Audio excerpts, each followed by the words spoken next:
Welcome to GamerStation's Browser Games of the Week for the week of March 26th, and I'm your host, as always, Steven Snakeyuka Lindsay.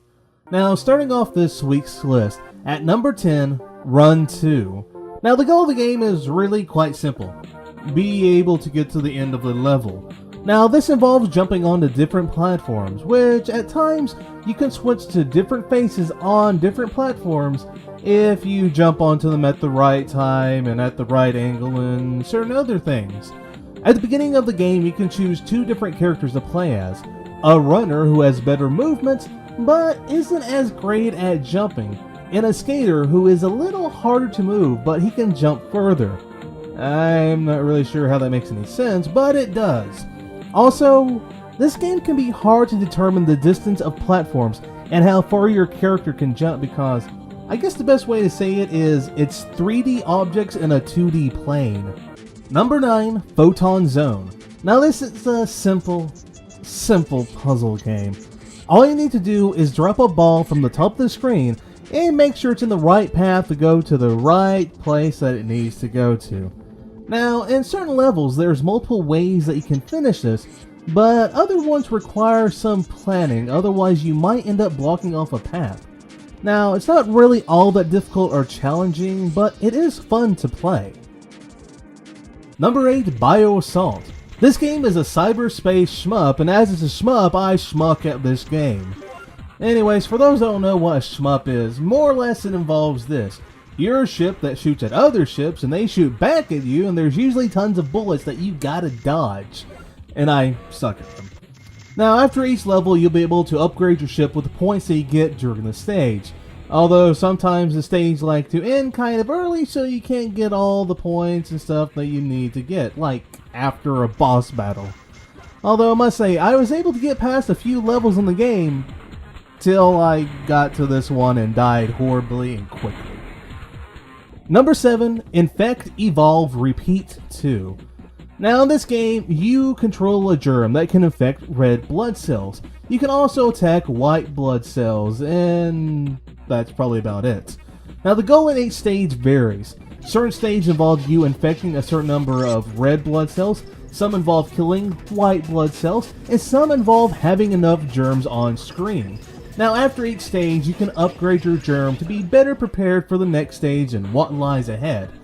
On the downside though, some of those germs can go off screen, and whenever they go off screen, this lowers your quota of germs in that level, which, depending on the level, might be needed for you to beat the level.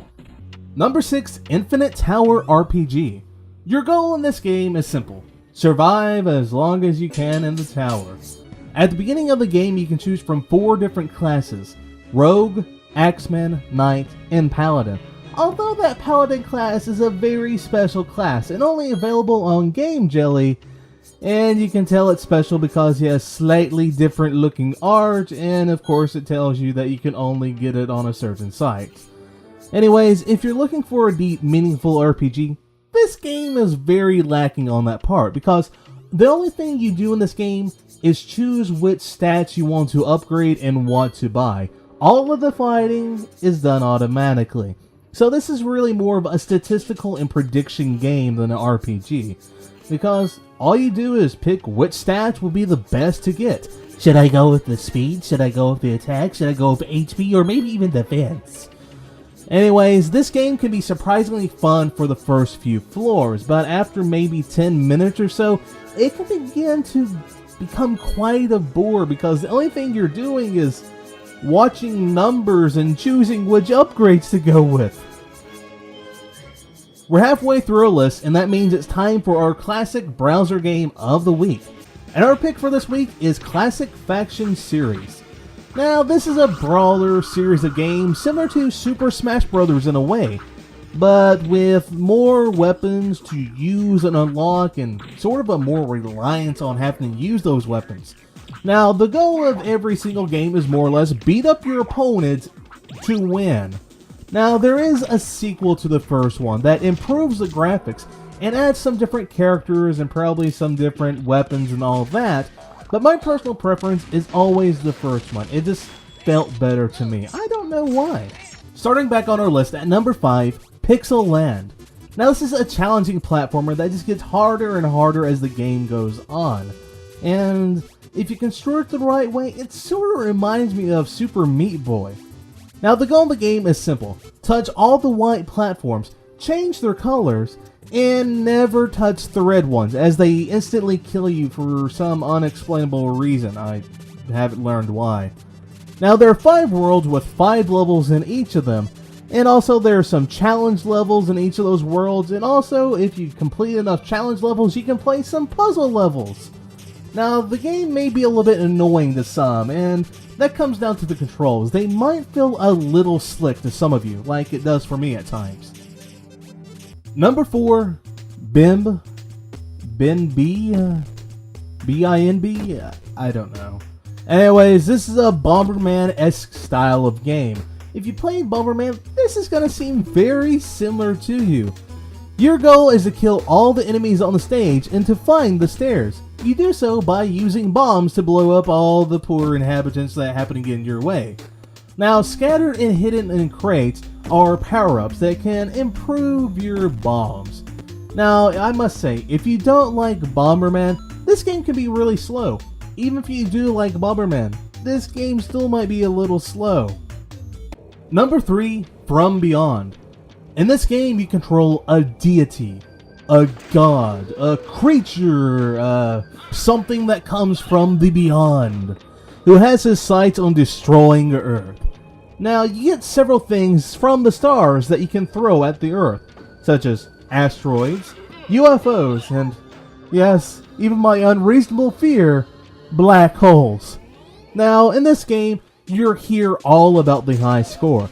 At the end of the game, you get a certain amount of scores, and you post it on a leaderboard for bragging rights. The downside of this game is, well, if you really don't care about high scores and the art and all that, you probably won't like this. Also, some of you may feel that this game should have had an upgrade system, but it doesn't. Number 2, Roadkill Revenge. Now, for a while, this game was number 1, until I saw a site recommend another game that came out this week.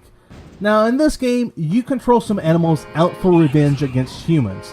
In a way, this game is somewhat similar to Burnout in their crash modes. What I mean by that is, your main goal involves you crashing your vehicle into other vehicles, and your goals are often something along the lines of cause X amount of cars to blow up, or cause X amount of dollars in destruction. Now, this game is really quite addictive, especially if you're trying to go for all the objectives.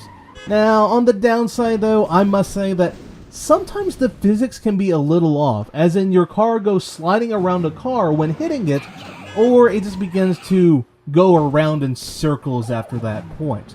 And also, sometimes cars can take a little too much damage, and when they do explode, they usually don't impact any of the surrounding cars or buildings. And our number 1 browser game of the week for this week is Sky Island.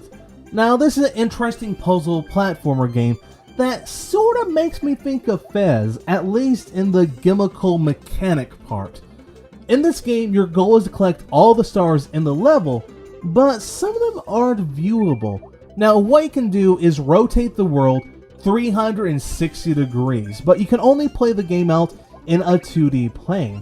So, the way you do it is, you change the viewpoint to one that is advantageous to you, and so that you can get certain elements, such as stars, coins, or even be able to jump to a platform, because in one viewpoint, it's further away than it is in a different one. Now, this is just fun to play with, and it's interesting to see it work out. And that's the reason it's our number 1 pick for this week. Now, if you don't know, each and every Sunday, we'll have a new video in this series. And also on Wednesdays, we have our Gamer Station Indie Game News, which is where we talk about some of the latest happenings in the indie game world. So subscribe to us to be up to date on all of our videos.